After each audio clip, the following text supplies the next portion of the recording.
Oh, that's a rap?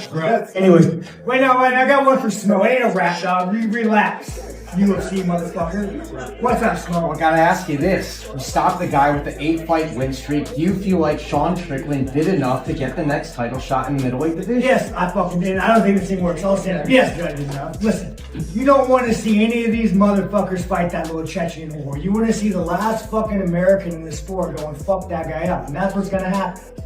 What did Sean Strickland do to beat Khamzat Chimaev? Anything I fucking want, dude. Anything I fucking want, dude. I'll bring a fucking goat. He'll get distracted. Anything I fucking want. I feel like we need to bring the belt back to America. We need a real fucking American to represent this fucking organization. So a fight with Khamzat at some point somewhere in the world over fighting at the White House?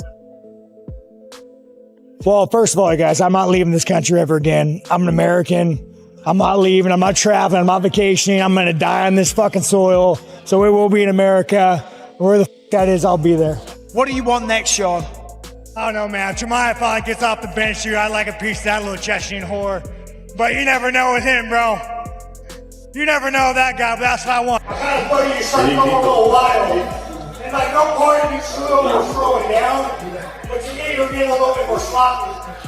But like, no part of this man was slowing down. He was a fucking savage. Well, Jonesy, just a second, okay? Absolutely not winning.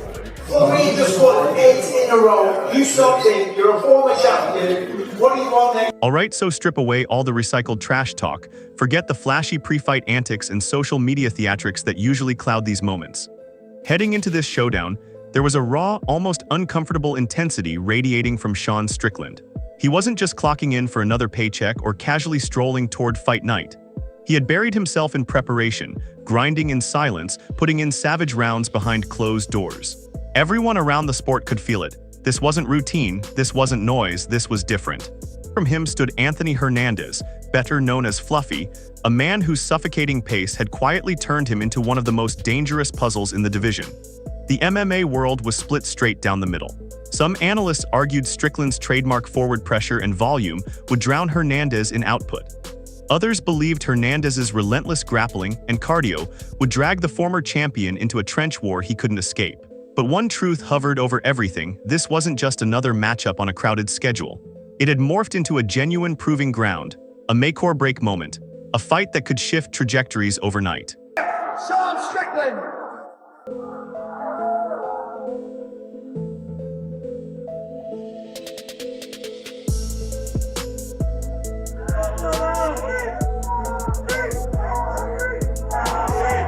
Strickland studied Hernandez's resume. He didn't just see a string of dominant wins. He searched for context. In his unapologetic view, yes, Hernandez had built his reputation by suffocating opponents and grinding them into exhaustion.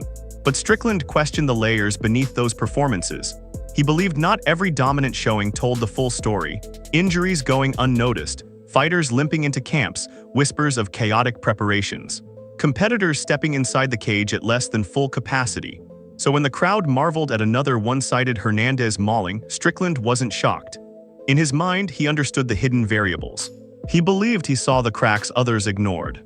Came to deep waters, those brutal 4th and 5th rounds where lungs burn and legs feel like cement, Strickland didn't flinch. That territory was home. 5-round wars weren't intimidating to him. They were familiar ground. The ugly rhythm of attrition, the slow grind of willpower, that was his comfort zone. But preparing for Hernandez demanded something extra. Strickland openly admitted Hernandez's pace wasn't normal. It wasn't something you could casually simulate in sparring. It was oppressive. So Strickland responded the only way he knew how: by overloading himself. He cycled through fresh training partners relentlessly, pushing full throttle until each one broke down from exhaustion, then immediately replacing them with another body.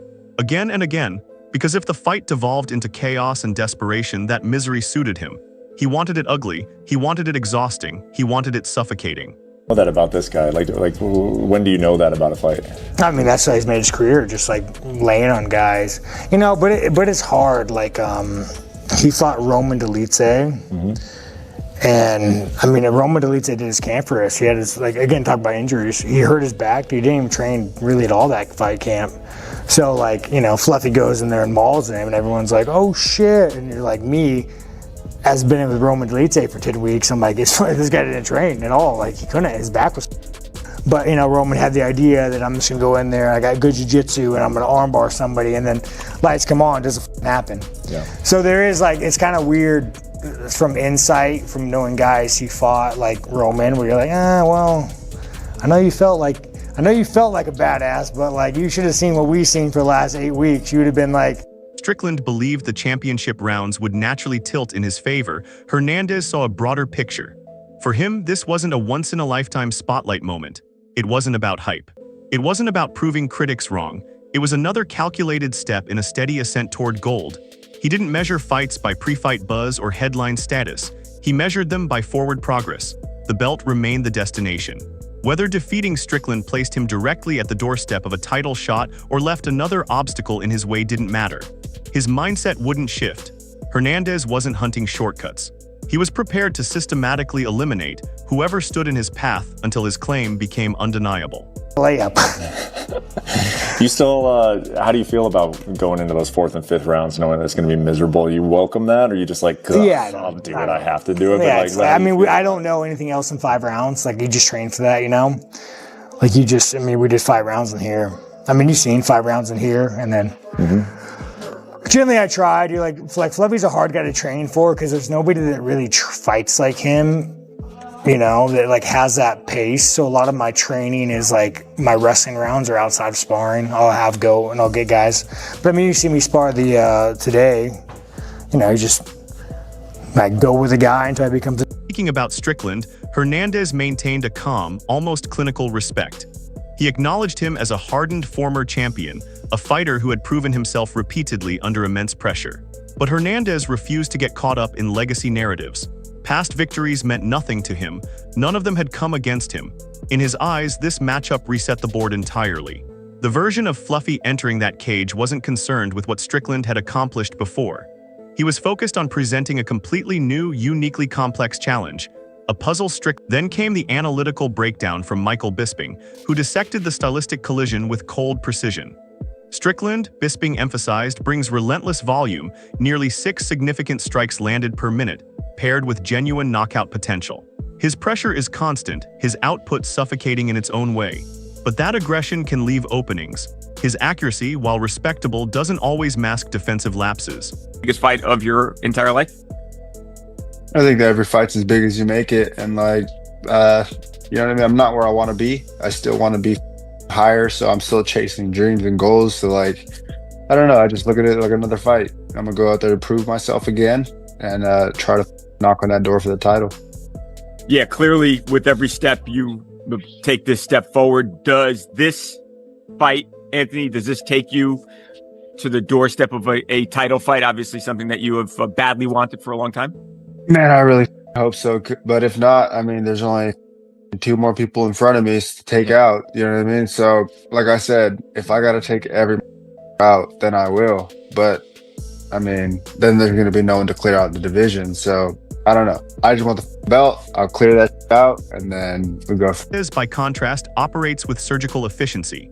He throws less but wastes little. His precision allows him to absorb less damage, managing exchanges carefully before imposing his real weapon, grappling dominance. Averaging roughly 6.5 takedowns per 15 minutes compared to Strickland's modest 0.73, Hernandez holds a statistical edge that cannot be ignored. If he successfully closes distance and initiates scrambles, the fight transforms entirely. At the heart of it, this matchup wasn't just striker versus grappler. It was volume and durability colliding with precision and control, relentless forward pressure meeting calculated suffocation. Championship round resilience clashing with wrestling-driven dominance. Each door closed, none of the narratives or suspicions would matter. Only execution would. Only cardio, willpower, and composure under fire. And in a fight layered with tension, doubt, and ambition, both men stepped forward knowing this wasn't simply another name on a resume. It was a defining